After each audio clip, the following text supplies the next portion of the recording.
तुम्ही त्यामुळे त्याला ते काय अजून जाऊन एक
करून घ्यायचं आहे. आम्ही प्रत्येकाला गाडी अधिकार सरकार आहे आजच्या गावामध्ये आणि आपल्या महाराष्ट्राची समर्थनाची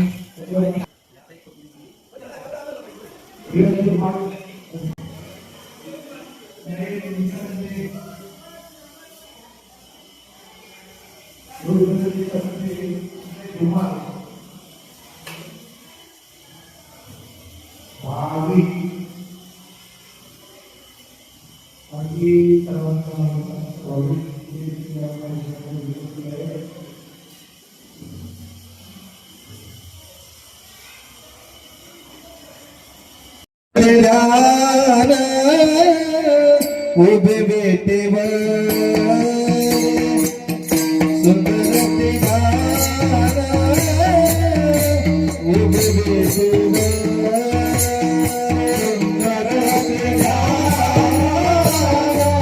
उभे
तुका म्हणे माझे चोसळ बसोका तुका म्हणे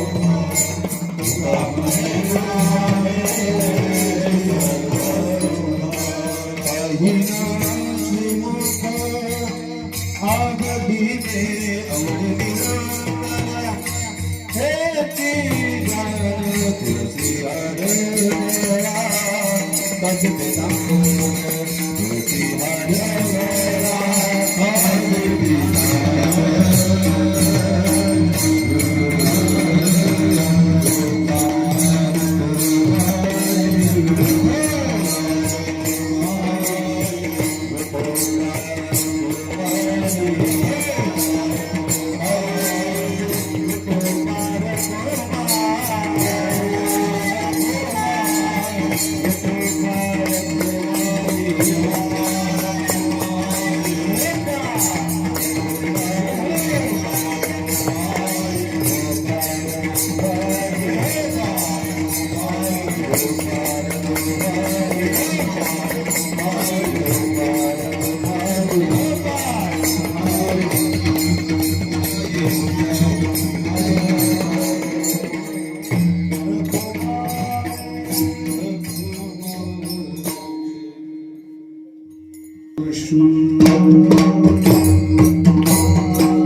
चोसळ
पाहता लोचनी सुख झाले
पाहत लोचन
पाहता लोचनी रूप पाहता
तालुचनी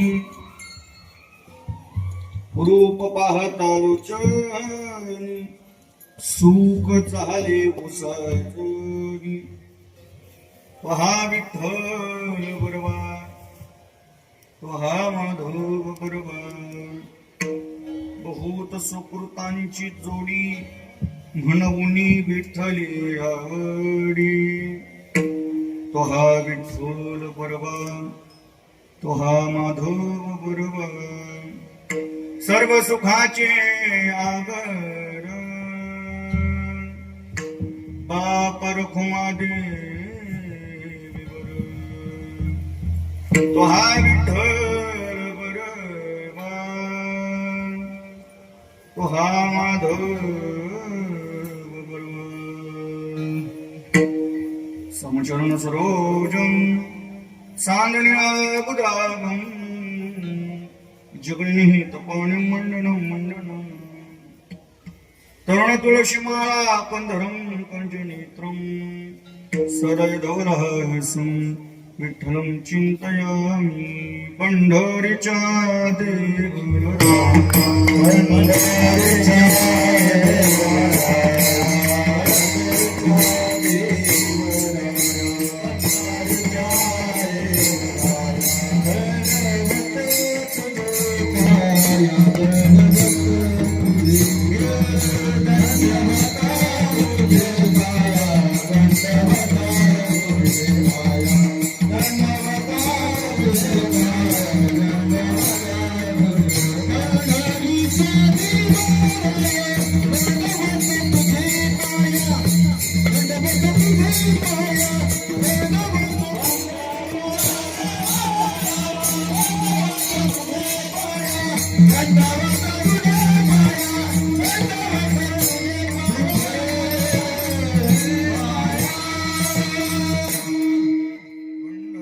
देवराया दंडवत तुझे पाया अलंकापुरी रम्य सिंहासनस्थं परां भोज तेजस्फुरति प्रदेशं विधिन्द्रादिदेवैः सदा स्तूयमानं समाधिस्थमूर्तिं भजे ज्ञानदेवम् आतार्दये आकुले चौपालुनिया भले वरी वैसव पाऊले श्री गुरूंची ते नमस्कारुणी आता अभिनववाग विलासिनी जे चातुर्यर्थ कला कामिनी ते शारदा विश्व मोहिनी नमिलमिया ऐसे नमन करुणी सकला हरिकथा बोले बोबड्या बोला अज्ञान म्हणून आपुल्या बाळा चालवी सकल नामा म्हणे मस्तक माझा पाया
मस्तक माझा पायावरी या हर करी झुंतांच रूप पाहता लोचनी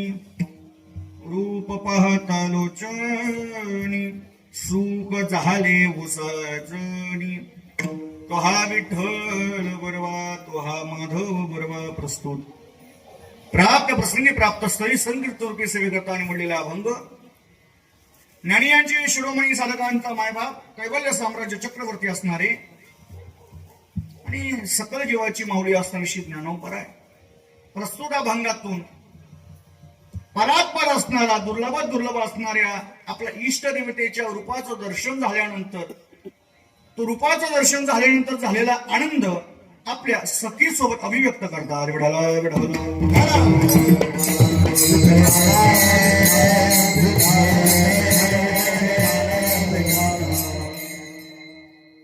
अभंग सर्वांच्या परिचयाचा आहे, परिपाठाचा आहे. हा अभंग पाठ नसेल असं एकही विद्वान या कीर्तन सभेत नसेल. ज्याचा पाठच नसेल तो खरोखरच विद्वान असेल. हा अभंग म्हणजे वारकरी संप्रदायाची पूर्व सूचना देणारा एक परिपाठकातला अभंग आहे. आणि अभंग यासाठी निवडला म्हटलं कोणता अभंग निवडावा, कोणत्या संदर्भात निवडावा. काय असतं तर 1.5 दिवसाचा कार्यक्रम असला का मग मागणीपर घ्यावा का नामपर घ्यावा. मग विचार केला त्यात काय होतं आमच्याकडे नवक्या माणसाला अभंग पाठ करायलाही जड जातं.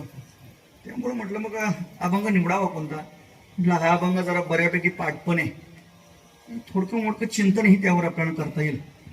म्हणून अभंग आजचा हा स्थितपर आहे, म्हणजे रूप प्रकरणातला अभंग आहे. अभंग फार चिंतनीय आहे, कारण ज्ञानोबरायांचं जे चिंतन आहे ते सामान्य जीवाला आकलण्यासारखं नियम आहे. ज्ञानोबराय म्हणजे सामान्य नाही, ज्ञानोबरायांचं चिंतन सामान्य कसं असेल.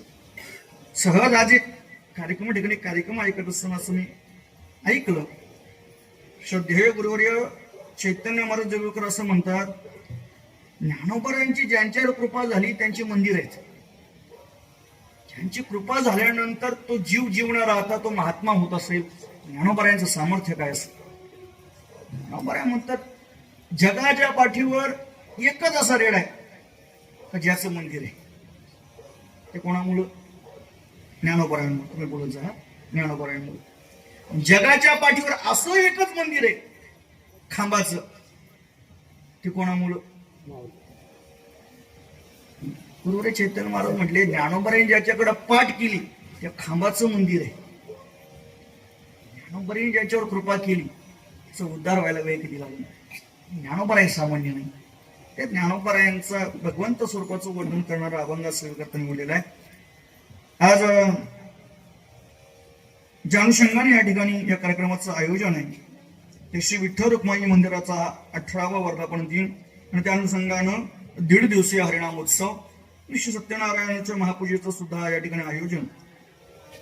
स्वर्गवासी हरिभक्तपरायण बेमट्या भाऊ पाटील, स्वर्गवासी मैनाबाई सावित्रबाई बेमट्या पाटील यांच्या स्मरणार्थ त्यांचे सुपुत्र आदरणीय हरिभक्तपरायण हरिभाऊ बेमट्या पाटील, हरिभक्तपरायण सौ ताराबाई हरिभाऊ पाटील असं या दाम्पत्यानं उभारलेलं हे भगवंताचं भव्य दिव्य मंदिर.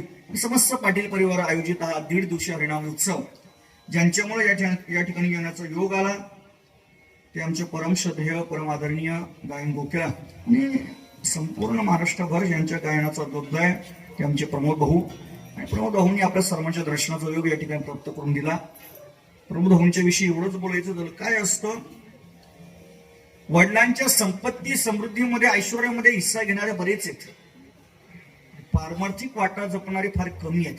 तुकोबरायांनी सुद्धा वडिलांकडं पारमार्थिक वाटा मागितला. सध्याची पिढी पारमार्थिक वाटा सोडून सगळेच वाटा वाटा मागतात.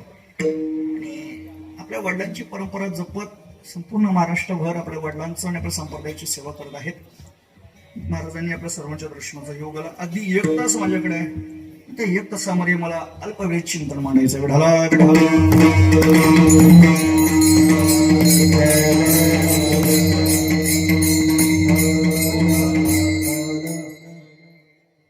ज्ञानोबरायांच्या अभंगामध्ये आपल्या इष्टदेवतेचं झालेल्या दर्शनाचा आनंद आपल्या सखीसोबत सांगतात. पहिला मुद्दा असा आहे, ज्ञानोबरायांनी जे पाहिलं ह्याला एवढा अग्रगण्य देण्याचं कारणच काय. सामान्य जीव सुद्धा पाहतो, पण ज्ञानोबरायांनी पाहिलं तेच काय एवढं विशेष आहे. पहिलं कारण असं आहे, ज्ञानोबरायांचे पाहतात ते त्रैलोक्यामध्ये कोणालाही पाहता येत नाही. म्हणजे ज्ञानोबराय पाहतात ते कुणीच पाहू शकत नाही. काय पाहतात ज्ञानोबराय? 11व्या अध्यायामध्ये भगवंताचं स्वरूप हे विराट रूप झालं. तर अर्जुन म्हटला तुझं विराट रूप मला पाहायचं आहे. ठीक आहे म्हटलं, ऐका, भगवंताचं विराट रूप जरी अर्जुनाला पाहायचं असलं, देवाने जरी दाखवायचं ठरवलं तर देवाला सुद्धा दृष्टी द्यावी लागली अर्जुनाला त्याचं रूप दाखवण्यासाठी. जे रूप अर्जुनाला पाहायची इच्छा असून सुद्धा पाहता येत नाही ते रूप ज्ञानोबराय सांगते. म्हणजे काहीतरी वैशिष्ट्य असलं पाहिजे. तुम्हाला महत्वाचा मुद्दा सांगायचा, ज्ञानोबरायांनी असं समर्पक वर्णन केले महाराज. भगवंतानं विराट रूप दाखवलं आणि विराट रूपामध्ये कालोस मीही आता ग्रासी नाही आगावे, मी आता काळ झालोय आणि संपूर्ण विश्व ग्रासणार आहे असं भगवंत म्हणू लागला. कोणाला? अर्जुनाला.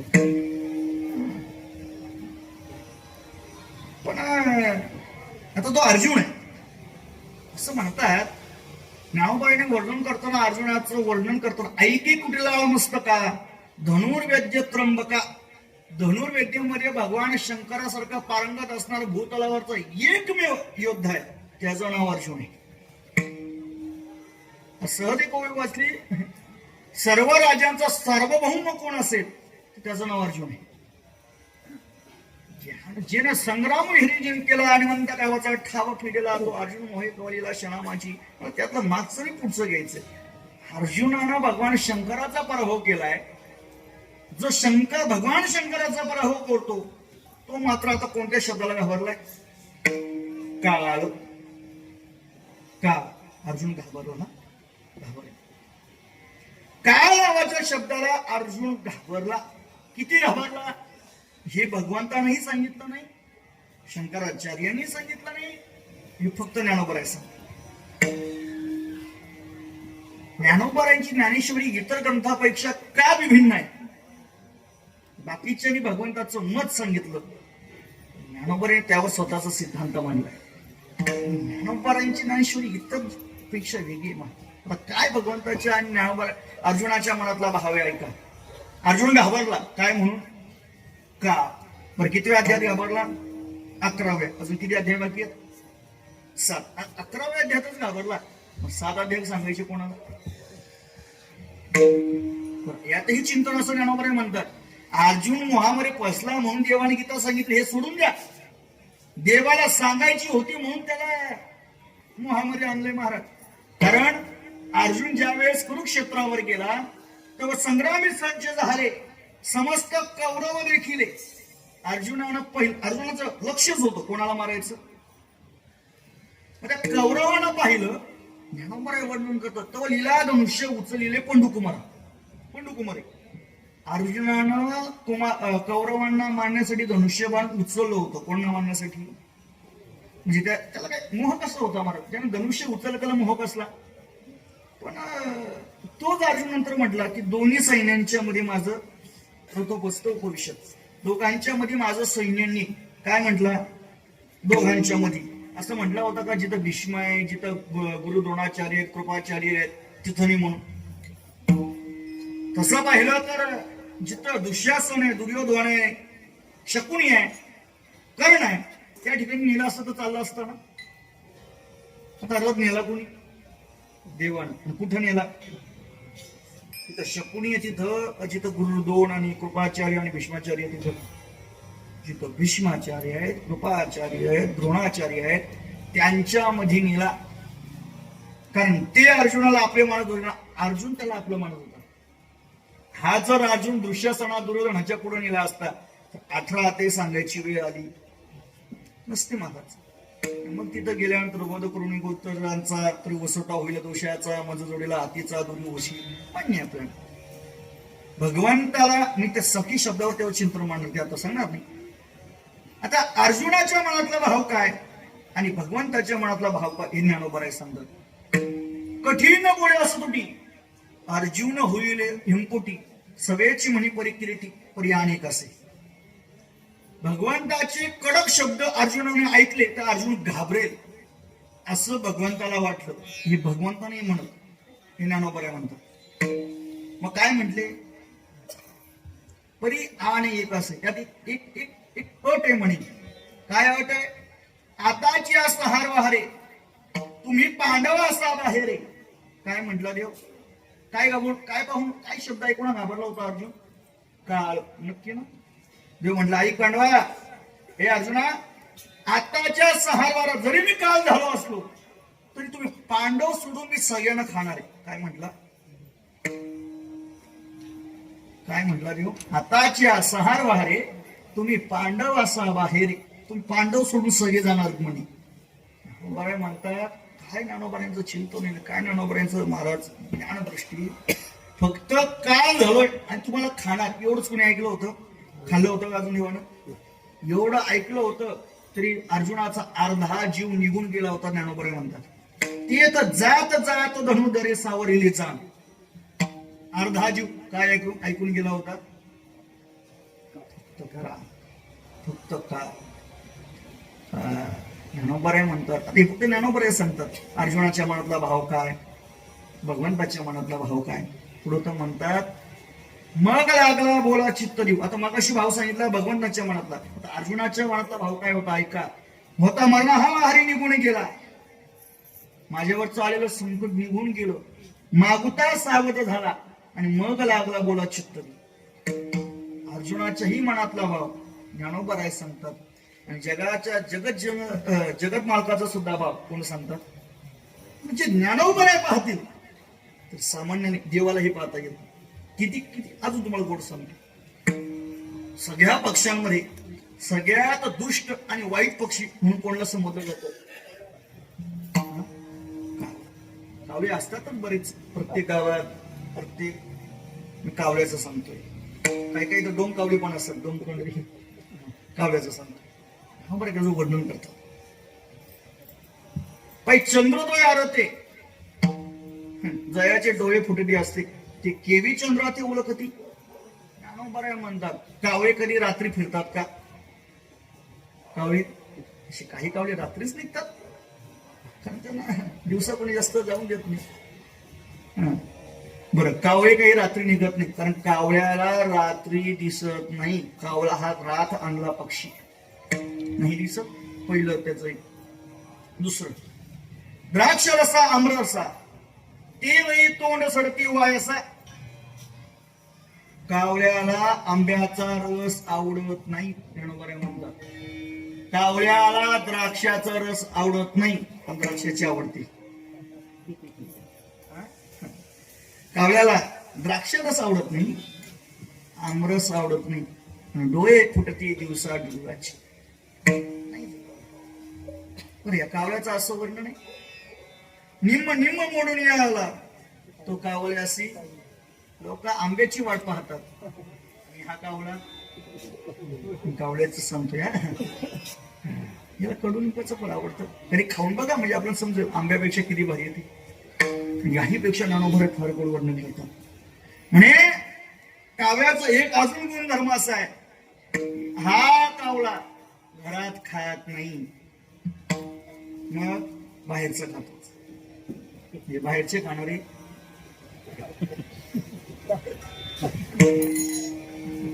आमच्यासारखे कावळे बरेच आहेत. बाहेरचं खाणारे पैचो हा टाची हा बली पाहुणे सैरा धावती कावते पैसे महादूषित होई प्रवेशती. पहिल्या अध्यायामध्ये कावळ्याला तुम्ही पंचपक्वान्नाचं ताट जरी घरात आणून ठेवलं तरी कावळं उकिड्यावरच खातं. हा याचा काय गुणधर्म आहे. अजून या कावळ्याचा असं गुणधर्म आहे, हा कावळा जर एखाद्या शुद्ध पंक्तीमध्ये गेला, त्यानं जर त्या पंक्वांनामध्ये चोच मारली, शास्त्र म्हणतं ती सगळी पंगत अशुद्ध आहे. म्हणून कावळ्यांना पंक्तीला आणायचं, कावळ्याला पंक्तीला आणायचं नाही. अजून कावळ्यानं जर एखाद्या माणसाच्या चालत्या माणसाच्या डोक्यावर चोच मारली, समजायचं याचं चोची मारणारे कावळे आहेतच ना, नाही इथं गावागावात दाखवीन चोच मारणारेच कावळे. अशी नाना प्रकारची याची दोष शास्त्रानं सांगितलं. विष्णेमुळे सुद्धा कागविष्ठा ही अत्यंत अपवित्र आहे. आता पुढचं नाही घेत पण एवढं नक्की आहे, कागविष्ठा अत्यंत अपवित्र आहे. बरं, कावळ्याची दृष्टी सुद्धा अपवित्र आहे. जर ती चांगली असती तर भगवान प्रभू रामचंद्रानं डोळा फोडला असता का? काही कामांचे डोळे फोडण्याची गरज सध्याच्या काळात आहे, काय करणार. कावळ्याची दृष्टी सुद्धा वाईट आहे, कावळ्याचा स्पर्श सुद्धा वाईट आहे. कावळ्याचे अनेक प्रकारचे अवगुण शास्त्रानं सांगितले, धर्मानं सांगितलं, भगवंतापासून प्रत्येकाला त्याला अवगुण दाखवलेले आहेत. म्हणजे ज्ञानोबराने मात्र त्याचा अवगुण सोडून दिला. त्याच्याकडचा एक चांगला सद्गुण हिरला मला. म्हणजे कावळ्याकडे अनेक दुर्गुण असतील, एक सद्गुण आहे, तो कोणता? हाच कावळा जर एखाद्या वेळेस तुमच्या घराच्या समोरच्या फांदीवर येऊन बसला आणि जर तो काव काव करू लागला, अशी परंपरागत चाल आहे आपल्याकडे. कोण येतो पहिलं तो गीता पहिलं तो गीता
बरा म्हणतात बुवा, नाना प्रकारच्या कावळ्याकडे अवगुण असतील, माझ्या ज्ञानोबाईने त्याचा सद्गुण हेरला. पहिलं तो घे काऊ शकून घे माही, आणि ज्ञानोबा म्हणले पुढे उड रे काऊ, तुझे सांगाव. देवाने ज्याचा धिक्कार केला, शास्त्रानं ज्याचा धिक्कार केला, नाना प्रकारच्या धर्मायुक्तानं सुद्धा ज्याचा धिक्कार केला, ज्ञानोबाईने मात्र त्याचा स्वीकार केला. याकडं शकून मागितलं. हे ज्ञानोबायांच्या दृष्टीतले विविधता आहे महाराज, हे ज्ञानोबायांच्या दृष्टीचं सामर्थ्य. ज्ञानोबा आहे, तुम्ही इतरांपेक्षा वेगळं पाहता हे मान्य आहे, पण असं तुम्ही काय वेगळं पाहिलं जे तुमच्या आईला सांगितलं नाही, वडिलांना सांगितलं नाही, श्रीगुरु असणाऱ्या ज्येष्ठ भावाला सांगितलं नाही, बहिणीला सांगितलं नाही, छोट्या भावाला सांगितलं नाही, समाजातल्या इतर कोणाला सांगितलं नाही. हा भेदभाव केला ज्ञानोबाईचा. ते मात्र तुम्ही सांगत असताना आपल्या कोणाला सांगताय? सखीला. एक गोष्ट अशी आहे, काही गोष्टी आपल्या जवळ असणाऱ्या, अत्यंत जवळच असणाऱ्या गोष्टी आपल्या जवळच्याच सख्याला सांगाव्या. याचं उत्तर सुद्धा भगवंत देतात ना. भगवंताचा सखा अर्जुन आहे म्हणून जे न सांगे पितया वसुदेवासी, जे न सांगे माता देवकीसी, जे न सांगे बंधू बलिभद्रहासी, ते गुह्य अर्जुनाशी बोलत. फक्त अर्जुनाला सांगितलं ना, बरेच वर्णन करतात, माझ्या मनावरवी असमाई गुठी जीवी, देमे कवणा चोखाळावी जरी ऐक्य झाले.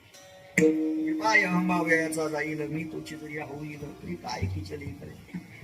महाराज, भगवंतानं जर आपली जवळची वस्तू, आपली जवळचं असणार गुह्य सख्याशिवाय इतर कोणाला सांगितलं नाही, जी सांगणारी गोष्ट सुद्धा गुह्य आहे, ज्याला सांगितलंय तो सुद्धा जवळचा आहे.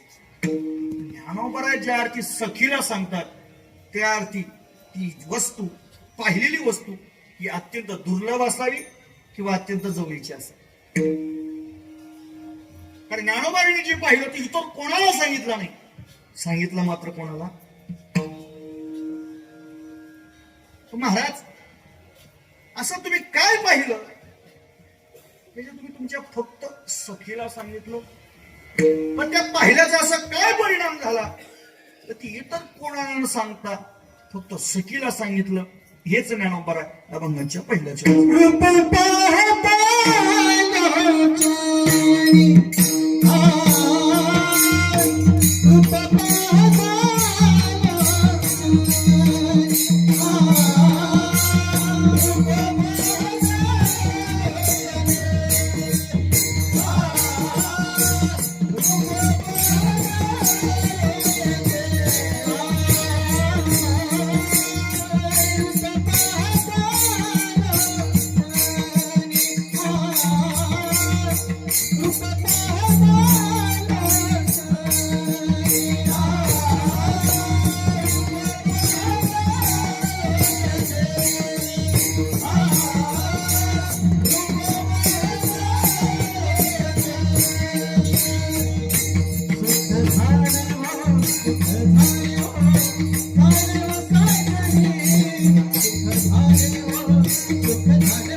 अभंगाच्या प्रथम चरणामध्ये सांगतात, मी जे पाहिलं ना, काय पाहिलं? रूप पाहता लोचनी, रूप पाहता लोचनी. आणि त्याचा परिणाम असा झाला, तो सांगण्यासाठी मला सखी नावाचं पर्याप्त साधन दिसलं. काय झालं? सुख झाले ओ साजनी. साजनी साजनी म्हणजे सखी.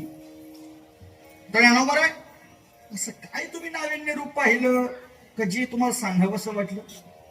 आणि त्या रूपाचं असं काय सामर्थ्य आहे तर एवढं सुख झालं का तुम्ही तुमच्या सखीला आनंदात सांगताय सुख झाले ओ साजनी? त्या रूपाचं असं काय वैशिष्ट्य आहे? म्हणून काय म्हणतात, मी ज्याला पाहिलं तो सामान्य नाही. मी ज्याला पाहिलं तो सामान्य नाही. काय सामान्य नाही? ज्ञानोबा त्याचं वर्णन करताना असं म्हणतात, अहो तर्काची हे तिथी गोचरणो हे किरटी, ध्यान याची या भेटी उत्कंठ वाही. तर्काला सुद्धा ज्याचा तर्क करता येत नाही, ध्यानाला सुद्धा ज्याचं ध्यान करता येत नाही, तुम्ही पाहिला. कोण पाहिला तुम्ही? हा सदा दुर्लभ म्हणा आपण हे साधन, हा निसमू अर्जुना पुरुषोत्तम. मी त्याला पाहिलं जो मनाला दुर्लभ आहे, मनाला सुद्धा ज्याचा ठाव घेता येत नाही, मी त्याला पाहिलं. बर, अजून कोणाला पाहिलं तुम्ही? बऱ्या म्हणतात, ते सांगावया भेद गोबडे. बऱ्या म्हणले, मी त्याला पाहिलं ज्याला सांगण्यासाठी वेद गेला, वेद गेला पण तो बोबडा झाला. जया ते सांगावया वेद बोबडे, पहावया काळाचीही आयुष्य थोकडे. बरं म्हणतात, मी त्याला पाहिलं ज्याला पाहण्यासाठी काळ गेला, त्याचं आयुष्य संपलं. कोणाचं? तुम्हाला परिचय आहे का त्याचा? कधी पाहुणा म्हणून चहा पाण्याला सोयरीक वगैरे काय कधी बोलवले का? कधी चहा पाण्याला काय पाहुणचार आहे की का नाही? कधीतरी बोलवा महाराज. मी विनोदाने सांगत असतो, हा काळ शक्यतो पाहुणा लवकर कोणाच्या घरी जात नाही, पण हा ज्याच्या पाहुणा घरी गेला पाहुणा म्हणून, तो परत कधी कोणाच्या घरी पाहुणा, त्याच्या घरी पाहुणे येतात चहा करायला. हा काळ आहे. हा काळ म्हणजे कोण? ऐसा अपार जो काळू, तो म्हणे मी लक्ष्मी लिहिलू आणि पुढची सृष्टी सुजाता मिळू, तोही मीच. काळ म्हणजे कोण? सामान्य नाही. आकारून ग्रासून आकारुणी मजवड आकार गज. नावावर त्याचं वर्णन करतात. काय याचं वैस्तृत स्वरूप आहे, ज्याचं स्वरूप एवढं विशाल आहे. महाराज ब्रह्मदेवापासून सगळ्यांना तो नियंत्रित करतो. त्या काळाचं आयुष्य संपलं आणि पुढं तर म्हणतात का काळ लांबचा आहे, वेद लांबचा आहे, तर्क लांबचा आहे, मन लांबचा आहे, ध्यानही लांबचं आहे. मुळाला तरी कळवा नाही आपला बाप केवढा आहे.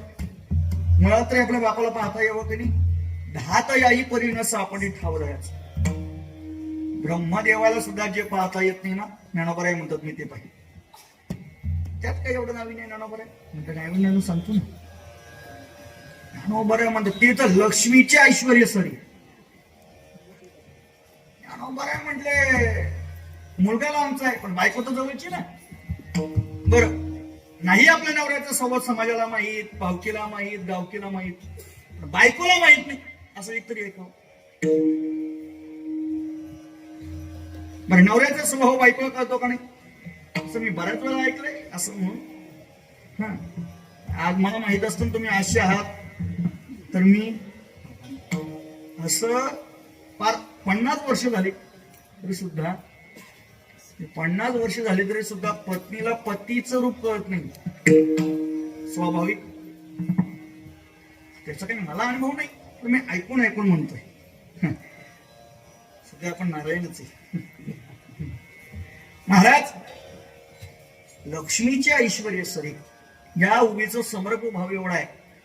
लक्ष्मीकडे ऐश्वर्य जरी असलं तरी भगवंताचं रूप पाहण्यासाठी ऐश्वर्य पुरत नाही, तिथं भक्ती लागते. तर ऐश्वर्याने तर भगवंत पाहता येत असता तर पंढरपूरच्या दरबारात कोट्यावधी आली असती. फाटक्या धोत्रात वारकऱ्याला तिथं किंमतच राहिली नसती. पंढरपूरचं पाटील हा धोत्रवाल्यांचा आहे, कोटवाल्यांचा नाही, एवढं लक्षात घ्या. महाराज, ते तर लक्ष्मीचे ऐश्वर्य सरे, पत्नीला सुद्धा त्याचं रूप पाहता येत नाही. मी त्याला पाहिलं. कोणाला पाहिलं नाही नंबर आहे तुम्ही? ते तर शंभूचे तपण पुरे सकळ करिता तपसाची कडसणी, कौणू जवली ठेवी जे लशुळ पाणी, तो अभिमान सर्वता सांडून पायगुणी माता ठेवसे. या जगातला एक नंबर तपस्वी म्हणजे भगवान शंकर आहे, देवादिदेव आहे. त्याला सुद्धा आपल्या इष्ट देवतेचं दर्शन घडत नाही. ज्ञानोबराय म्हणतात मी त्याला पाहिलं. ज्ञानोबराय तर असं म्हणतात, शेषाचेही डोळे चोरिले, शेषाच्या डोळ्यापासून चोरले ते रूप मी पाहिलं. वेद जया लागी झोकविले. ज्ञानोबराय म्हणतात लक्ष्मीचेही जिवारी चोरिले, जे लक्ष्मीला पाहता येत नाही, जे शेषाला पाहता येत नाही, जे काळाला पाहता येत नाही. योगिया दुर्लभ तो मेरे गिरा साजनी, तो मेरे गिरा साजनी,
जे लक्ष्मीला पाहता येत नाही, जे भगवान शंकराला पाहता येत नाही, जे शेषाला पाहता येत नाही, जे काळाला पाहता येत नाही, जे वेदाला सांगता येत नाही, आणि सकळ सृष्टीचा भगवंताचा आत्मा असणारा तो योगी, आगा योगी जया म्हणजे तो देवाचा देव जाणीजे आणि सुख सर्वस्व माझे चैतन्य, तो भगवंताचा आत्मा असणारा योगी सुद्धा, त्याला सुद्धा जे पाहता येत नाही. योग या दुर्लभ तो म्या देखील साजन, मी त्याला पाहिलं.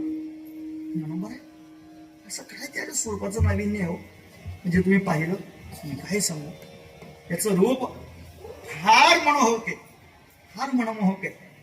याच्या रूपाचं वर्तन करताना असं म्हणतात, विचार करा हो, ज्याच्या लोकांकडे गेल्यानंतर नतद भास येते सूर्यो न शशांको न पावकः यद गत्वा न निवर्तन्ते तद धाम. ज्याचं धाम जिथं चंद्र आणि सूर्य नाही, पुढं सांगा ज्याच्या धामाला चंद्र आणि सूर्यतेची गरजच नाही, तिथं त्याला तेज किती असेल. महाराज म्हणतात याच्या रूपाचं नाविन्य एवढं आहे, कितीही मोठी ब्रह्मपातक जरी घडलं तरी ते एका याच्या दर्शनानं मुक्त होतं महाराज. कोटी ब्रह्म हत्या मुख पाहता जाती. काय महिमा वरून आता सांगणे ते किती त्याच्या स्वरूपाचं हे महाराज. त्याचं रूप सामान्य नाही महाराज. हा साक्षात मदनाचा पुतळा आहे. त्याच्या स्वरूपाचं काय महाराज वर्णन करावं. अरे याच्या रूपाचं नाविन्य एवढं महाराज. याच्या रूपाकडे पाहिल्यानंतर जीवाला इतर रूपाचं विसर पडतो. इतर रूपाचा विसर पडतो. याच्या रूपाची ख्याती महाराज. ते रूप मी पाहिलं पण कशाच्या जोरावर. कारण 12व्या अध्यायामध्ये अर्जुनाचा आणि भगवंताचा संवाद आहे. एवं सतत युक्ता ये भक्तास्त्वां परि उपासते याच्या पेशरमध्ये ते शांती योग. आणि मग व्यक्त आणि अव्यक्त ह्याची एक परी निभ्रांत भक्ती पाहावी. जे व्यक्त आणि अव्यक्त योगी महाराज ज्ञानोबरायांनी कोणतं रूप पाहिलं, व्यक्त की अव्यक्त, असा प्रश्न आहे ना. तुम्ही रूप म्हटलात, भगवंताची रूप दोन प्रकारची. एक सगुण आहे, दुसरं निर्गुण आहे.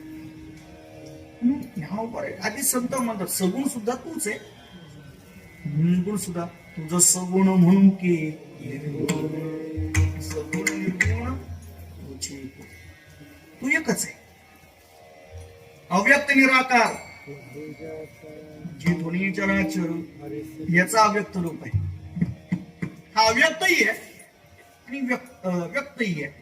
ज्ञानोबा तुम्ही कोणतं पाहिलं. तुम्ही रूप म्हणताय, कोणतं पाहिलं.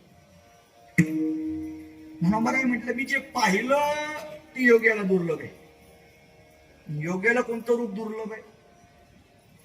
कारण योग्याला पाहण्याचं जे रूप आहे अव्यक्त स्वरूपाचं, मी ते पाहिलं. कारण ते पाहणं एवढं सामान्य नाही. ज्ञानोबाराय तुम्ही ते रूप कसं काय पाहिलं.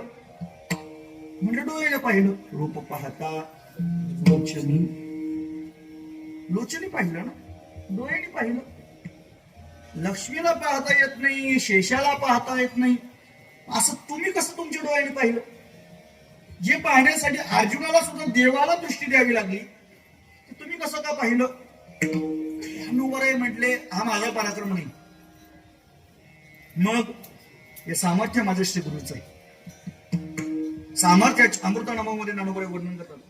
सामर्थ्याचे निबिके जे शिवाचेही गुरुत्व जिंके, आत्म सुख देखे आरसा घेतो. बरे म्हणतात श्री गुरु माझ्यासाठी आरसा बनून आले, त्यांनी मला हिरूपाचं दर्शन घडून दिलं. म्हणजे ज्ञानोबारायांनी जे दर्शन घेतलं, ज्ञानोबारामध्ये परित्यते असे धरू तेने बोले मी सुधरू तो सांग कोण श्री गुरु ज्ञानदेव म्हणतात. सद्गुरूची कृपा दृष्टी, सद्गुरूची कृपेशिवाय हे प्राप्त होत नाही महाराज. त्याचं वर्णन ज्ञानोबारायांनी स्पष्ट सांगितलं की मी जे पाहिलं ते कारण माझ्यावर श्री गुरुची झालेली कृपा आहे. त्याला उत्तर कृष्णांजन एक वेळ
ज्ञानोबरायांचं स्पष्ट मत आहे. कृष्णांजन एक वेळा डोळा घालिता आढळ. काय केलं? माझ्या डोळ्यामध्ये अंजन घातलं. कृष्णांजन एक वेळा डोळा घालिता आढळ. तिमीर दुःख गेले फिटले भ्रांतीचे पोळोल. आपल्याला काय दिसत नाही? कारण आपल्या ठिकाणी भ्रांती आहे. उद्धवाला सांगत असताना भागवतामध्ये भगवंत असं म्हणतात, उद्धवा जाण तत्वता मी सदा हृदय बसता परी भक्तासी भ्रांती जाता मी वस्तूची प्रगटे.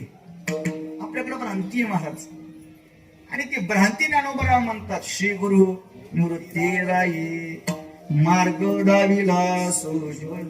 कोणता मार्ग दाखवला? बाप रखुमा देवी वरू विठ्ठल दिनाचा दयाल. कोणी दाखवलं? ज्ञानोबा म्हणतात, मी जे पाहिलं ना ते माझं सामर्थ्य नाही, ते श्री गुरुचं सामर्थ्य.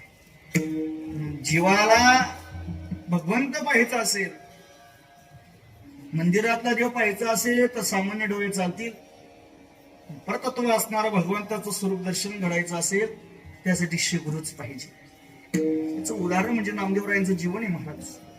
नामदेवरायांचं जीवन आहे, म्हणून नामदेवरायांनी सांगितलं, सद्गुरु नायके पूर्ण कृपा केली निज वस्तू दाविले माझी मज माझे सुख मज दाविले डोळा ही प्रेम कला ज्ञान मुद्रा. आपलं भगवंताचं मूळ रूप दर्शन घडायचं असेल त्या ठिकाणी श्री गुरुची कृपा असावी लागते. ज्ञानोबा म्हणतात, मी जे रूप पाहिलं ते पाहण्याचं सामर्थ्य माझं नाही, ते श्री गुरुचं आहे. रूप पाहता लोचनी. लोचनी म्हणजे डोळे.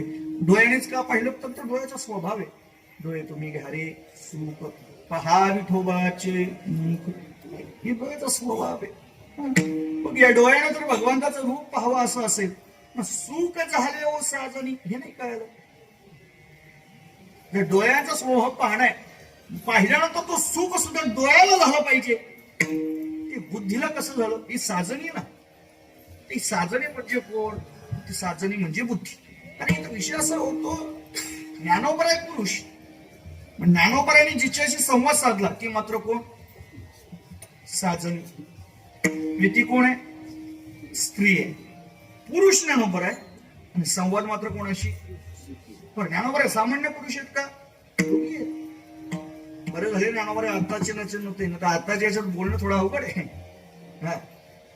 ज्ञानोबांनी संवाद साधला बरोबर. संपूर्ण जीवनामध्ये ज्ञानोबांनी सखी सोबत साधलाय समजतो एवढाच. दोनच या अभंग आहेत. फार फार तर ज्ञानोबांनी संवाद साधला असताना साजणी वापरली. ती साजणी आली कुठून? जीवनामध्ये ज्ञानोबांच्या परत कुठली स्त्री दिसत नाही मुक्ताबाई सोडल्यानंतर. ज्ञानोबा ही सखी कोण? आणि मुळात तुम्ही योगी आहात. योगीला स्त्रीचा स्पर्श चालत नाही. ते विश्वकर्माने असंच काहीतरी करायला गेलं, बाबाचं गेलं ना, 60,000 तपस्या गेली बाई. तुम्ही योगी आहात, पण योगी नाही, तुम्ही योग्यांचे राजे आहात. असं असताना तुम्ही साधनेशी संवाद साधता शोभत नाही ज्ञानोबा तुम्हाला. ऐका ना, ज्ञानोबा साधनी निवडली ती या सकल जीवाची कल्याण करणारी आहे. नवे नवे साधनी असल्याशिवाय ज्ञानोबा म्हणते हे रूप पाहता येत नाही. भगवान परमात्मा वारावाद्यामध्ये सांगतात, मय्येव मन आधत्स्व मय्ये बुद्धी निवेशय निवसिष्यस्य मय्येव अत ऊर्ध्वं न संशयः. म्हणते मन बुद्धी पायी घर केले माझे ठाई, मग सांग मज काही नीतू उरले. ज्यावेळेस तुमची मन आणि बुद्धी माझ्या ठिकाणी एकत्रित येतील त्यावेळेस तुम्ही आणि मी हा भेदच राहणार नाही. ज्ञानोबांनी जिच्याशी संवाद साधलाय ती बुद्धी आहे. ती बुद्धी आहे. बुद्धीशी संवाद कसा साधला? इतर पण कोण आहे ना, एवढा भारी मन आहे, त्या मनाशी कधीतरी संवाद साधावा. सगळ्या अख्ख्या गावाचा पुढारी तोच आहे. राजा एक देहपुरी असे नांदतो ते असे दोघी एकटा पुढारी आहे. जरा मोठ्या माणसाला हाताशी धरावं, सध्या तेच चाललंय. पुढाऱ्याला हाताशी धरावं नाही नाही, ही बुद्धी सामान्य नाही. बुद्धी कोण? जी तेज तत्वाची आधी सत्वगुणाची वृद्धी की आत्मा जीवाची संधी वसवतीची रे. आत्मा आणि जीव यांच्यामध्ये संधी निर्माण करणारी एकमेव आहे तिचं नाव बुद्धी आहे. आत्मा आणि जीव वेगळी नाही, हे जी दर्शन घडवून आणते तिचं नाव बुद्धी आहे. बुद्धी सामान्य नाही महाराज, बुद्धी सामान्य नाही. ही जरी दिसायला सामान्य असली तर ही दैदिप्यमाने जैसे दीपकलिका परिबहुते जाते प्रगती तैसे सद्बुद्धी हे थेकुटे. बुद्धी सामान्य नाही, कारण या बुद्धीचं स्वरूप असामान्य आहे. याचं उत्तर ज्ञानोबा देतात. एका केशवराज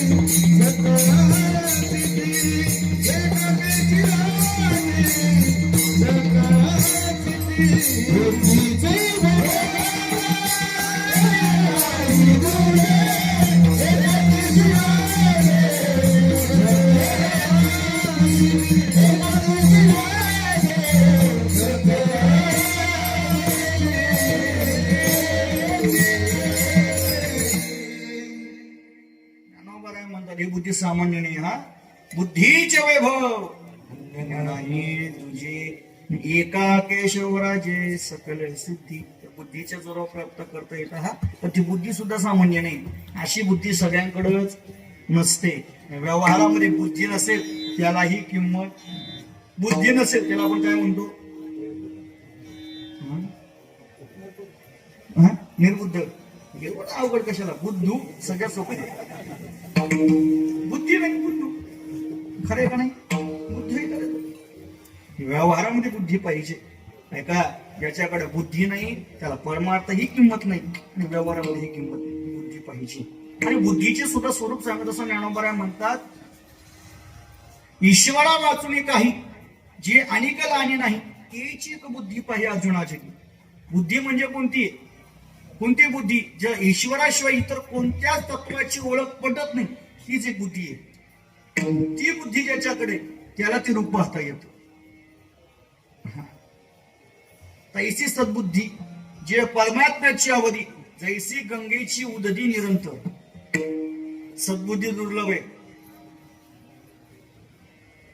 हरिबुद्धी जपे तो नर, तो दुर्लभ आहे का नाही, कारण ती बुद्धी दुर्लभ आहे. आणि ती बुद्धी म्हणतात, बुद्धी ज्याच्या जवळ आहे ना त्याला ती रूप पाहता येत. मग बरं, तुमच्या बुद्धीला तुम्ही या ठिकाणी संवाद साधताय मान्य आहे, पण सुख झाले व साजणी तुम्ही तिला सांगताय काय सुख झालं म्हणून, आणि तिला सांगतोय याला कारण आहे सकल जीवाचं सुख दुःख ठरवण्याचं काम ती करते. या तत्वामालांपैकी सुखदुःखाची उखी विखी आणि बुद्धी करत असेल मुक्तित्वाची. पंचेंद्रिय जरी स्वतंत्र असले तरी बुद्धी ठरवते या ज्ञानेंद्रियाने पाहिलं हे चांगलं आहे का वाईट, काय हे दोष मैल ऐसेची निवडी. बुद्धी ठरवते काय डोळ्याने पाहिलेलं चांगलं आहे का वाईट आहे. बुद्धी जे ठरवेल ना तेच फायनल. आंबा चांगलं आहे कोणी ठरवलं, मला सांगा. ज्याला बुद्धी नाही त्याला कारलं दिलंय का नाही आंबा दिलं का, त्याला काय कळतं का, कळतं का नाही. पण ज्याच्याकडे बुद्धी आहे तो कारला खाईल का आंबा, असं मला विचारलं तर तो कारलाच खाईल. ते चांगलं आहे ना शरीरासाठी. पण ऐका, बुद्धी नसेल तर सुख दुःख मैल चोख याच्यातला फरक कळत नाही महाराज. आणि ठरवण्याचं काम मात्र बुद्धी करत असते. म्हणून ज्ञानोबा आपल्या बुद्धीला विचारत नाही, ठसावून सांगतायत. मी ज्यानं पाहिलं त्यानं सुख प्राप्त होतं हे तूही लक्षात ठेव. सुख झाले ओ साजन, इथं विचारलं नाही, झालं हे सांगतायत. सुख झाले शब्द ऐकून झाले विचारलं नाही, सांगलंय. मी ज्याला पाहिलं ना हे एक वेळ या जगातलं सुख आहे आणि ते मला पाहिल्यामुळे मला सुख झालं. साजनी ज्ञानोबा आहे तिला साजनी का म्हटले तुम्ही, सखा म्हणायचं ना. ज्ञानोबा म्हणले ती साजणी ती बुवा. ती बुद्धी का तो बुद्धी आणि तो बुद्धू, बरोबर का नाही? ती बुद्धी आणि तो बुद्धी. पण ऐका, ज्ञानोबराय साजणी म्हणतात म्हणून आपण त्याला साजणी मानायचं नाही. ज्ञानोबराय साजणी म्हणतात म्हणून बुद्धीला स्त्री मानायचं नाही. त्याला काहीतरी पुरावा द्या. ज्ञानोबराय म्हणजे देतो को. 10व्या अध्यायामध्ये 75 विभूत्या भगवंतांनी सांगितल्या. 75 विभूत्या सांगत असताना 7 विभूत्या त्या स्त्रीगणाच्या सांगितल्या. आता स्त्रीगणापैकी माझी या 7 विभूती आणि की ते पुढे कवते के सांगितले जातील. 7 विभूत्या सांगितल्या. पै स्वहिता अनुजाईनी ते मिधाकी मित्र बिवून धृती मित्र बिवून क्षमाती निघा. ज्ञानोबराय म्हटले स्वहिताच्या ठिकाणी अनुष्ठित असणारी बुद्धी मी आहे आणि ही माझी स्त्री गणाची विभूती आहे. हे भगवंत 10व्या अध्यायामध्ये सांगतात. ज्ञानोबराय म्हणतात ऐसा संसार गज केसरी म्हणता झाला एवढं नारी माझारी 7ही शक्ती मीच अवधारी. ऐसा संसार गज केसरी म्हणता झाला. भगवंताने ज्या 7 विभूत्या सांगितल्या त्यातली पहिली स्त्रीगणाची विभूती ही बुद्धी आहे. म्हणजे बुद्धी भगवंत काय म्हणतोय? स्त्रीगणाची विभूती. हे कोण म्हटलं?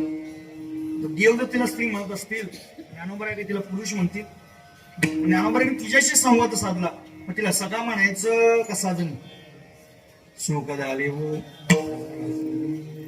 असं काय सुख झालं? असं काय सुख झालं? म्हणजे हे सुख हे दुर्लभ आहे, हे इतर कोणाला भेटत नाही. हे सुख म्हणजे काय? सुख म्हणजे काय? किंबहुना जीव आत्म्याची आणि तेथे जे होय त्यानुसार ती अवस्था इथं झाली. असं काय झालं? ते सुख काय त्रिटी दावी येईल तुझं मिठी जे आत्मयाची भेटी जीवाशी होईल. आज तो सुख ज्ञानोबराय म्हणतात मला प्राप्त झालं. काय सुख प्राप्त झालं? याला कारण आहे. ज्ञानोबरायांनी त्याच्या आवडीचं स्वरूप आज पाहिलं म्हणून सुख झालं. ज्ञानोबरायांची आवड त्यांना प्रत्यक्ष दर्शन पाहता आली, कारण ज्ञानोबरायांची आवडच आहे, संतांची आवडच आहे. आवड आहे हे रूप पाहता आलोचन. ज्ञानोबर माझी या जीवीची पंढरपुरा. ज्ञानोबरायांची जी आवड होती, ज्ञानोबराय म्हणतात मी ते पाहिलं. की बुद्धी म्हणजे तुम्ही जे पाहिलं ते तुम्ही पाहिलं. आम्ही कसं ओळखायचं? तुम्ही फक्त सांगताय रूप पाहता लोचनी आणि सुख झाले हो साजनी. मान्य तुम्हाला त्यांना सुख झालं, पण ज्यानं सुख झालं ते आम्ही कसं ओळखायचं? आणि ती ओळख ज्ञानोबराय अभंगाच्या दुसऱ्या चिन्ह सांगत. तो हवी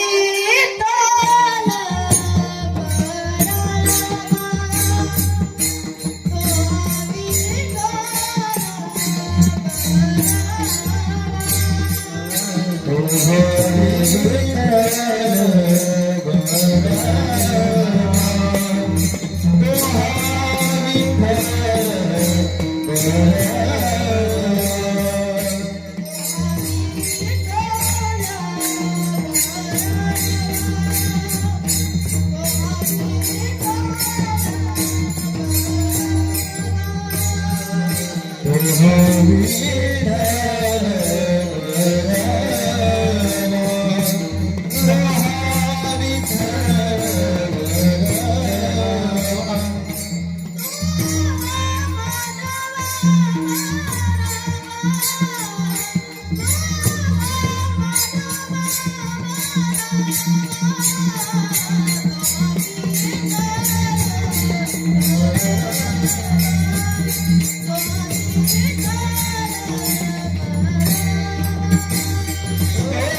त्याला पाहिल्यानंतर मला जे अवीट असणारं सुख प्राप्त झालं की कोण आहे, तो हा विठ्ठल बरोबर, तो हा माधव बरोबर. त्याला पाहिल्यानंतर सुख होतं काय, त्याला पाहिल्यानंतर सुख होतं काय, त्याला पाहिल्यानंतर सुख होतं काय. कसं माहिती महाराज, याचं स्वरूप एवढं गोड आहे, याला पाहिल्यानंतर भल्या भल्यानं सुद्धा सुख होतं. काही ना अजून पंढरपूरच माहित नाही त्याला काय करतात, अजून सुद्धा बऱ्याच जणांना पंढरपूर माहित नाही, अजून पंढरपूरच माहित नाही, त्याला सुख काय होईल. फार गोड असं वर्णन त्याविषयी महाराजांचे म्हणजे चैतन्य महाराजांचे कीर्तन ऐकत असं ऐकलं. महाराष्ट्रात राहून ज्याला अजून तुकोबऱ्यांचा गाथा ज्ञानोबांची ज्ञानेश्वरी माहित नसेल, तयाचा माथेरा केला मुळे, त्यांनी जन्मा जीवन दुर्दैव म्हणे त्याचं. त्यातल्या त्यात महाराष्ट्रासारख्या पवित्र भूमीमध्ये आपण आलोय. ही पवित्र भूमी विठोबाची नाही, त्याआधी ही ज्ञानोबा तुकोबऱ्यांची. किमान आपण ज्या संस्कृतीमध्ये तेवढं तर माहित पाहिजे ना. अजून हे भल्या भल्याना पंढरपूर माहित नाही, काही गंमत महाराज. अजून लोकांना पंढरपूर माहित नाही, मग यांची हाडं पंढरपुरात जाऊन कोणतं ठेवायची काय, अजून माहित नाही. पण आता सरकारने तुम्हाला 50% माफ केलंय तरी सुद्धा तुम्ही जायला तयार नाही. मला तर फुकट आहे काही ना, फुकट आहे महाराज. मला नाविन्य एकाच गोष्टीचं वाटतं, मी तो विनोदा सांगत असतो. बुवा तुकोबऱ्यांनी त्या काय सांगितलं, देव घ्या कुणी ऐकता आला घरपुसुनी. अख्ख्या गावात 100 दिंडीच्या पत्रिका वाटल्या का 10 लोक येतात दिंडीला, आणि गावात 5 ठिकाणीच फक्त हल्दीच्या पत्रिका वाटल्या का 50 जण येतात. कसं काय कळत नाही, कसं काय कळत नाही. बरं त्या हल्दीला सकाळपासून जातील, पण वारीला मात्र 2 दिवस राहायला असले तरी येत नाही. काय गंमत आहे महाराज, कसं पाहता येईल, काय सुख होणार आहे, काय सुख आहे. बरं याला पहिल्यांदा सुख होतं का, एक उदाहरण सांगतो मग पुढे जातो. बरं आपण पाहतो यात नाविन्य नाही महाराज. दक्षिण भारतामध्ये एक फार सुंदर असं मंदिर आहे, आणि ते मंदिर फार पुरातन आहे, फार पुरातन. आणि त्या पुरातन मंदिराचं असं वैशिष्ट्य आहे की त्या मंदिराचं भूखंडन करल्यानंतर त्या ठिकाणी नाना प्रकारची सुवर्ण आहे. ते गाव अब्जदीश श्रीमंत होतं, सोन्यानं अलंकारानं मढलेलं होतं. आणि त्या काळात मुस्लिम राजवट म्हणजे मुघलांची राजवट लागू होती. दिल्लीच्या बादशाला समजलं दक्षिण भारतामध्ये अमुक ठिकाणी अमुक नावाचं गाव आहे, त्या गावामध्ये एक असं मंदिर आहे का त्या ठिकाणी श्रीमंत आहे, संपन्न आहे. ते कोणाला समजलं, बादशाला. मग त्याचं कामच लुटायचं, ते लुटायला आलं महाराज. त्यांनी लुटलं, संपत्ती लुटली, अलंकार लुटले, नाना प्रकारचे सुवर्ण घेऊन गेला. जात असताना त्यांनी ते मंदिर उद्ध्वस्त केलं, आणि त्या मंदिरातून भगवंताची म्हणजे नारायण भगवंताची मूर्ती सुद्धा नेली. सोन्याची होती ना, नेली. आता नाना प्रकारचे अलंकार, नाना प्रकारचे रत्न भांडार चालत असताना त्या राजाची, त्या बादशाची मुलगी, तिचं नाव आहे थुल्लिया नचियारा, आणि तिनं फक्त कोणती मूर्ती पाहिली, भगवान नारायणाची. ती मूर्ती पाहिली, आणि ती मूर्ती पाहिल्यानंतर तिने विचार केला, मूर्ती बरी दिसते. तिला ती मूर्ती हे सुद्धा माहित नाही, तिला ती बावली वाटली. तिने विचार केला, हे आपण खेळायला घ्यायला काय हरकत. घेतली बावली महाराज. कुणी घेतलीये, काय रूपानं, बावली. आता याचं रूपाचं सामर्थ्य पहा. आता ती बावली लहान लेकरू महाराज ते, आता ती बावली सोबत दररोज खेळायची. तर भांडुपकीचा खेळ म्हणजे ते काय पंचपकड बनवायची, त्याला खायला घालायची, आणि मग त्याच्यासोबत झोपायची, त्याला घेऊन झोपायची, त्याच्यासोबत नाहू घालायची, स्नान खेळायची. काय असतं माहिती का म्हणतात, अंतरीचे बीज जाणी कळवला, व्यापूप सकळा म्हणण्याचा उचलीच काही, तिष्ठे भाव भक्त सजन कसाया. सजनाच्या कसा मागे तो मांस विकू लागत असेल, कबीराच्या मागे शिळे विणत असेल, त्या बादशाच्या मुलीच्यासाठी तो खेळायला येणार नाही का. फक्त तुमचं प्रेम आणि भाव पाहिजे, शुद्ध भावनेने ती भगवंतासोबत खेळायची, आणि प्रत्यक्ष दर्शन भगवंत तिच्यासोबत खेळ होता महाराज. काही दिवसानं त्यातील काही ब्राह्मण वर्ग, काही मुनिवर लोकांनी विचार केला की नारायण भगवंताची मूर्ती नसेल तर हे मंदिर नाही, हे स्मशान आहे. देवाशिवाय गाव असेल तर ते स्मशान समजावं असं शास्त्र सांगते. त्याने विचार की आपण भाष्याकडे जाऊ अथवा राहू. आता मात्र आपण त्या भगवंताला घेऊन यायचो. गेले महाराज, बादशाला विनंती केली, अच्छा तू सगळं सोनं नेलं त्यात काही हरकत नाही, मग तुम्ही आमच्या ग्रामाचं वैभव असणारं आमच्या नारायण भगवंताची मूर्ती नेली आहे, एवढी भक्त आम्हाला द्या. बादशाह म्हटलं मी द्यायला तयार आहे, पण माझी मुलगी मात्र आता सोडायला तयार नाही. काहीतरी करा. आलो दान मागा जास्त काहीतरी करा. तर माझे आमच्या भगवंताची मूर्ती तेवढी द्यावं, तेवढी द्या. आमचं स्मशान झालंय गाव पूर्ण, तेवढी द्या. बादशाह दया महाराज. रात्री मुलगी झोपली होती महाराज, रात्री मुलगी झोपली होती. झोपली असताना तिच्या पुढ्यातून भगवंताची मूर्ती घेतली. रात्रीच निघाले, थांबलेच नाही. कुठं दक्षिण भारत, कुठं दिल्ली, तेवढा अंतर महाराज एका रात्रीत पूर्ण करायचं होतं. तेवढ्या वेगाने आले महाराज. तो का म्हणे सत्य कर्म व्हावे साहेब. बस महाराज निघाले, आले महाराज. इकडं सकाळी उठली कोण आणि शोधू लागली कोणाला, रडू लागली महाराज. विचारलं बाबा माझी बाहुली कुठे. अगं म्हटले ती ज्याची होती त्यांनी, ती जिकडची तिकडे गेली, तिला राहुलं नाही, मला नाही म्हटले. अन्न पाण्याचा त्याग केला. बादशाला चिंता पडली, हे असं राहिलं तर कसं व्हायचं. पाठवलं महाराज बादशाहानं सैनिकांसमवेत तिला. तोपर्यंत मंदिरात मूर्ती आली होती, मंदिरात प्राण प्रतिष्ठा झाली. तर हिनं त्या मूर्तीकडे पाहिलं. आता हिला असं सुख झालं महाराज, आता तिच्यातलं तादात्म्य निघून गेलं. ती आणि ते भगवंत एकच असं तिला वाटू लागलं. सैनिक म्हटले काय करायचं आता. ती म्हटली तुम्ही जा, मी काही आता येत नाही, मी काही येत नाही. छोटे महाराज ती तिथंच राहील. भगवान नारायणाच्या मंदिराच्या बाजूला तिची समाधी आहे आणि तिथले लोक तिला भगवंताची पत्नी म्हणून मानू लागले महाराज. आणि म्हणून त्या नारायण भगवंताला दररोज पहिला नैवेद्य तिचा असतो, मखण आणि रोटीचा. मुस्लिम राजाच्या मुलीने जर भगवंताचं रूप पाहिलं तर तिला भगवंताच्या रूपाचं एवढं वेळ लागतं आता तिला भगवंताशिवाय जगातल्या कोणत्याच रूपाची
मुस्लिम राजाच्या मुलीने जर भगवंताचं रूप पाहिलं तर त्याला नश्वर सुखाचा तित्कार होतो आणि ती बहुतेक त्या सुखाकडे अभिलाषा व्यक्त करते. ज्ञानोबा आहे म्हणतो मी त्याला पाहिलं, सुख झाले हो सहजनी. कोणाला पाहिलं? तो हा विठ्ठल बरवा, तो हा माधव बरवा. तसं पाहिलं तर माझ्याकडे 5 मिनिटं राहिले आता. सामान्य रूपाने एकच चरण बऱ्यापैकी जेवढं पाठ करून होतं तेवढं बोललो मी. राहिलंय आता ते 3 चरण बचेंगे तो और बिलडेंगे. या चरणामध्ये तुकोबरा ज्ञानोबरा 2 काळाचा समन्वय साधतात, भूतकाळ आणि वर्तमान काळ. भूतकाळ म्हणजे कोण? 4 काळापासूनचा 3 काळापासूनचा जो आहे तोच कलियुगातला तो हा विठ्ठल. तो म्हणजे कोण? ठाईचा काळा आणि अनादि बहु काळा म्हणून वेदाचा लाला तो कोणता? तो सत्य द्वापार कृत या 3 युगातला तो हा विठ्ठल परवा.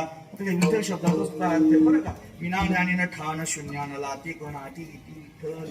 जगाच्या पाठीवर एकमेव असं दैवत जिथं अज्ञानी जीव जरी गेला तर देव त्याचा धिक्कार करत नाही, त्याला पायाजवळ घेत असतो. तो हा विठ्ठल बाबा तो बरोबर आहे. आणि पुढे म्हटले तो हा माधव बरोबर. मा आणि धव म्हणजे लक्ष्मीचा धवल कांती असणारा हा पती म्हणजे हा भगवान हा माधव, तो हा विठ्ठल बरोबर, तो हा माधव बरोबर. पण ज्ञानोबा तुम्ही त्या विठ्ठलाला त्या माधवाला पाहिलं पण कशाच्या जोरावर? ज्ञानोबा म्हणतात हे आजकालचं नाही, मग बहुत जन्मांचं असणारं सुकृत अभंगाचं तिसरं चरण. बहुत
म्हणतात मी ते पाहिलं याला कारण आहे. बहुत सुकृतांची जोडी म्हणून विठ्ठली आवडी.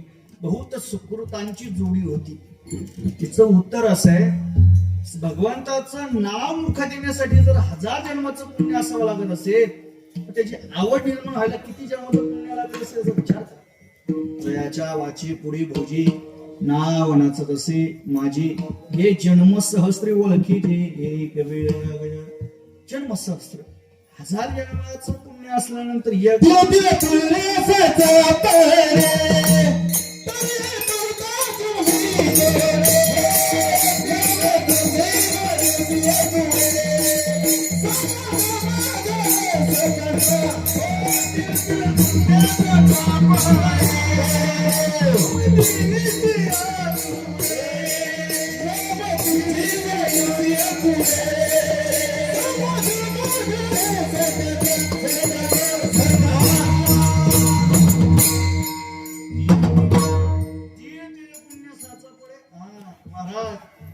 एक बहुत सुकृत असल्याशिवाय होत नाहीये. उदाहरण नेहमी सांगत असतो. भक्तीचे जनक नारदजी आहेत. भागवतामध्ये 2ऱ्या अध्यायामध्ये नारदांचा भक्तीचा संवाद आहे. भक्ती असं म्हणते सुरेशी ही धन्यो श्रीमद भाग्येन समागतः साधूनाम दर्शनाम लोके सर्व सिद्धी करम परम. भक्ती म्हणते माझ्या परम भाग्यानं मला नारदजींची भेट झाली. कोण म्हणते? भक्ती. नेहमी भक्ती जिवंत नारदांनी केली. तेच नारद वाल्या कुलीच्या पुढे गेले. वाल्याला उपदेश केला. काय म्हण? राम राम. काय म्हटलं वाल्या कुली? ऐका उपरेटा नाम या वाल्या कुली करणार. महाराज भक्तीचे जनक असणारे नारदजी, भक्तीचे जनक असणारे नारदजी वाल्या कुलीच्या समोर आहेत. तरी सुद्धा वाल्या कोल्याच्या मुखात राम आला नाही. याला कारण बहुत सुकृतांची. जोपर्यंत आपल्याकडे जोडत नाही ना त्यामुळे माझी या सत्यवादाची केली बहुत सामान्य नाही महाराज. अरे नारदांच्या समवेसारखा महात्मा असून सुद्धा वाल्या कोल्याचं सुकृत नसल्यामुळे राम मुखात येत नाही. ज्ञानोबराय म्हणतात मला आवड निर्माण व्हायला कारण काय? बहुत सुकृतांची जोडी. अनंत जन्मीचे सुकृत पावले, त्याचे मुखी हरी पैठले, त्याचे मुखी हरी पैठले. जन्मीचे सुकृत पावले, त्याचे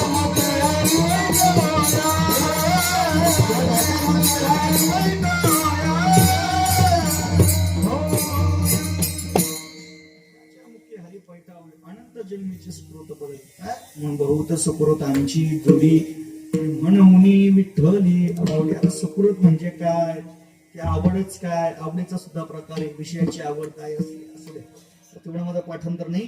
म्हणून बहुत सुकृतांची जोडी म्हणून विठ्ठली आवडी.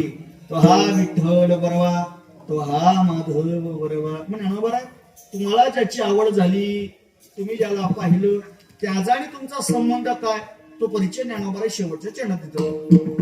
सर्व सुखाचे आगर, सर्व सुखाचे आगर, सर्व सुखाचे आगर, सर्व सुखाचे आगर.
त्याचा परिचय अभंगाच्या शेवटच्या चरणामध्ये करून देतात. ज्ञानोबा म्हणतात मी त्याला पाहिलं तो कोण आहे?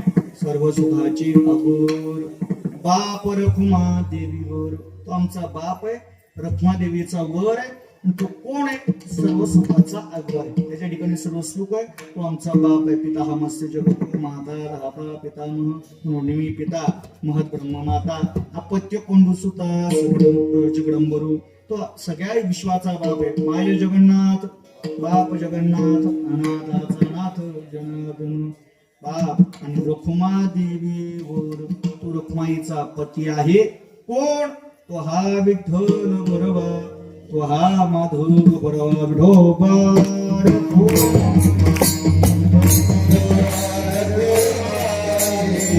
विठोबा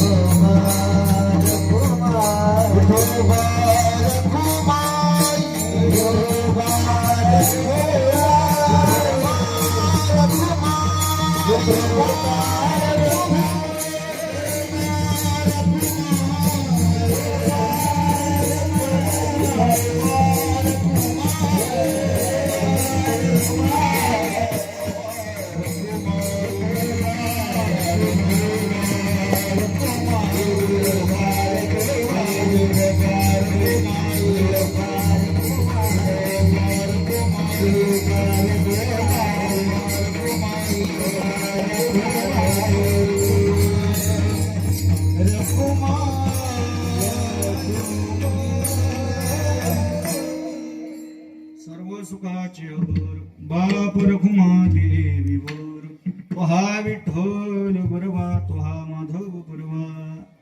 नियोजित वेळ संपन्न झालेली आहे. जर काही चुका असेल तर अभंगाच्या दृष्टीने असंच चिंतन असेल असं माहित नाही, पण ज्ञानोबा तुकोबाने जशी अल्पबुद्धी दिली त्याप्रमाणे या अभंगावर म्हणजे अल्पबुद्धीमध्ये प्रमाणे चिंतन मांडण्याचा प्रयत्न केलेला आहे. जर काही चुका असेल तर लहान लेकरू म्हणून माफ करा. जे काही चांगलं असेल पैसा स्वभाव मायबापाचा अपत्य बोली गोपी वाचा तरी अधिकच याचा संतोष आहे. लहान लेकराचे वेडे वाकडे बोल आपण गोड मानून घेतले म्हणून आपले आभार. अतिशय सुंदर असं वातावरण आहे. आज खरं तर पाहिल्यानंतर एक होणे बली रे, तर कोणाचं नाव घ्यायचं आणि कोणाचं ठेवायचं. मला असं म्हणणं आहे हा काही नाव घ्यायचा कार्यक्रम नाही. जेव्हा घ्यायचा असेल तेव्हा तुम्हाला बोलवीन नक्कीच, फक्त वाट बघा असं म्हणजे बोलवण्याची. हा सगळी एक होणी बोली आहेत. सर्वांचे चरित्र नमस्तक होतो. विनेकरी बाबा टाळकरी गायक वृंद आणि जिथं एक दोन पखवाजे भेटत नाही तिथं आज माझ्या साध्या बुवाला एवढ्या जणांनी वाजवलं म्हणजे पखवाज वाजवला. अतिशय सुंदर अशी मृदंग साथ सर्व मृदंगाचार्यांचे चरित्र नमस्तक होतो.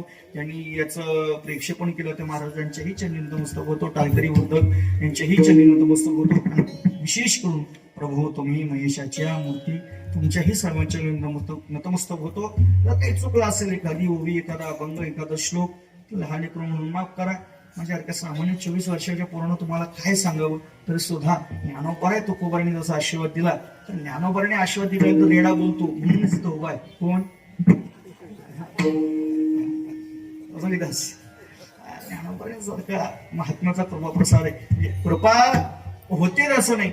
एक वाक्य मी सहज त्या दिवशी भोलेबाबांच्या मुखात ऐकलं. ज्ञानोबा यांची कृपा होणं फार दूरची गोष्ट आहे.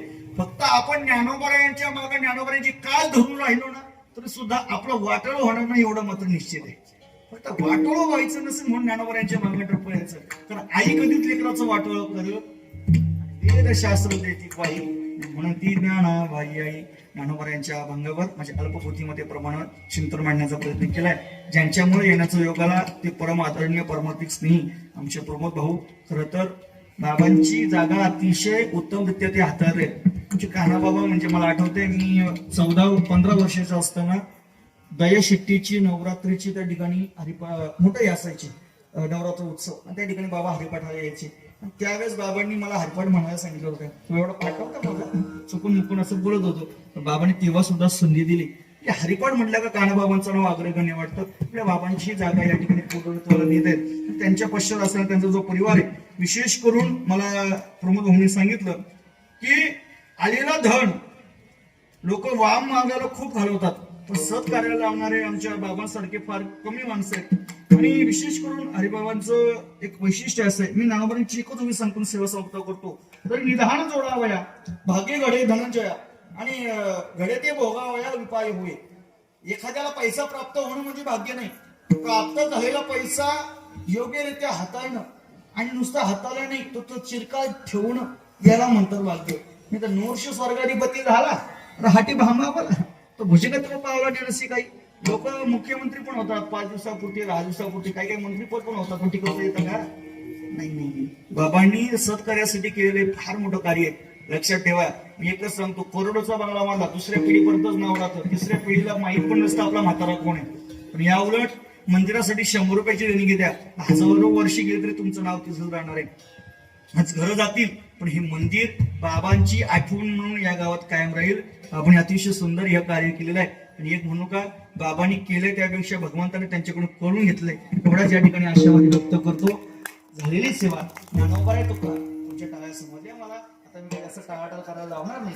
झालेली सेवा ज्ञानोबा तुकोबा यांच्या समर्पित करून सेवेला पूर्ण करा. ज्ञानेश्वर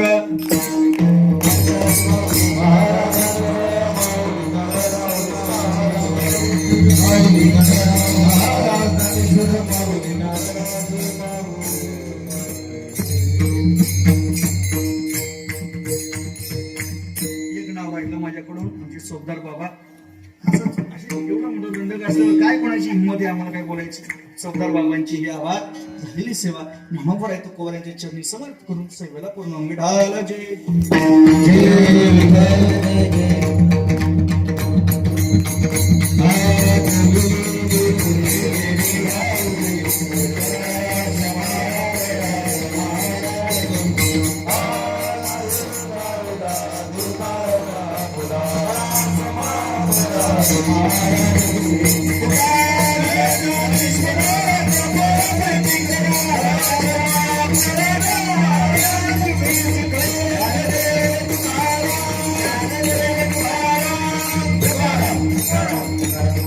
पुंडलिक वरदारी विठ्ठल श्री ज्ञानदेव तुकाराम पंढरीनाथ भगवान केली मोरी.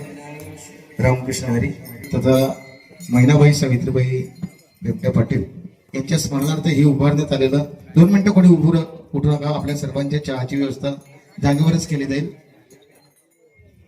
हे श्री विठ्ठल रुक्मिणीचं मंदिर आणि या मंदिराचं हे 18वा वर्धापन दिन सोहळा पाटील परिवार अर्थात आपल्या सर्वांचे परिचित हरिभाऊ व्यंकटे पाटील व त्यांचा हा संपूर्ण परिवार अतिशय आनंदानं हा 18वा वर्ष संपन्न करते. 18वा वर्ष अर्थात या सोहळ्याला 1.5 तास पूर्ण होत आहेत आणि हा 1.5 दिवसाचा कार्यक्रम आणि आजची प्रथम दिवसाची कीर्तन रूपी सेवा आपल्या वारकरी संप्रदायाला एक लाभलेला वैभव अर्थात अगदी कमी वयामध्ये ज्यांनी संपूर्ण महाराष्ट्रभर आपल्या संपूर्ण कल्याण तालुक्याचं ठाणे जिल्ह्याचं नाव संपूर्ण महाराष्ट्रभर पसरवलंय असे आदरणीय हरिभक्तीपरायण युवा कीर्तनकार रोहिदासजी महाराज बांगर मुक्काम फळेगाव महाराजांनी या ठिकाणी अतिशय सुंदर अगदी आपल्या सर्वांच्या परिचयाचा रूप पाहता लोचनी सुख झाले व साजने या अभंगावर सुंदर असं विवेचन मांडलेलं आहे. माऊलींना या ठिकाणी जो काही आनंद व्यक्त करायचा होता त्या अभंगाद्वारे माऊलींनी आनंद व्यक्त केलेला आहे आणि त्या अभंगाचं निरूपण महाराजांनी या ठिकाणी केलेलं आहे. या कार्यक्रमाच्या प्रित्यर्थ आलेली सर्व वारकरी संप्रदायातील ज्येष्ठ मंडळी या ठिकाणी मृदंगाची साथ यांची लाभली. आपल्या परिसरातील एक मृदुंग क्षेत्रातील वैभव आदरणीय आमचे ज्ञानेश्वर दादा धुमाल असतील, त्यांचे चिरंजीव असतील, आमचे रुपेशजी असतील, त्यानंतर आमचे रोशनजी असतील तथा भूषणजी असतील. भिवंडी परिसरातून बरीचशी मंडळी या ठिकाणी उपस्थित आहेत. आपल्या कल्याण तालुका वारकरी संप्रदायातील मंडळी उपस्थित आहे. गायनासाठी करता आमचे भास्कर महाराज असतील, संतोष महाराज असतील, आमचे जीवन महाराज शेलार असतील तथा आपले ज्येष्ठ वारकरी आमचे द्वारकानाथ बाबा गायकर असतील. मानिवलीवरून, नांदपूरवरून, भिवंडी परिसरातून अनेकशी मंडळी या ठिकाणी उपस्थित आहेत. आमचे आदरणीय हरिभक्तीपरायण कारभारी बाबा या ठिकाणी उबायडे असतील, संजय दादा असतील, आमचे मानिवलीवरून बरीचशी मंडळी या ठिकाणी उपस्थित झालेली आहे. गणेश दादा, आमचे देवरूमचे महाराज आदरणीय त्या देखील किरवलीवरून काही मंडळी या ठिकाणी उपस्थित. सर्वांचे या ठिकाणी या पाटील परिवारातून आमच्या हरिभाऊ बाबांच्या वतीनं आलेल्या सर्व पाहुण्यांचे या ठिकाणी स्वागत आहे. उद्या सकाळी बरोबर 10 ते 12 या दरम्यान काल्याच्या कीर्तनाची सेवा हरिभक्तीपरायण आचार्य प्रल्हाद बाबा शास्त्री वसुदेव कुटुंबम ब्राह्मण करवले आदरणीय बाबांची बरोबर 10 ते 12 या दरम्यान कीर्तनाची सेवा संपन्न होणार आहे. तरी आपण सर्वांनी कीर्तनाकरता उपस्थित राहायचे सर्वांना या पाटील परिवाराच्या वतीनं विनंती आहे.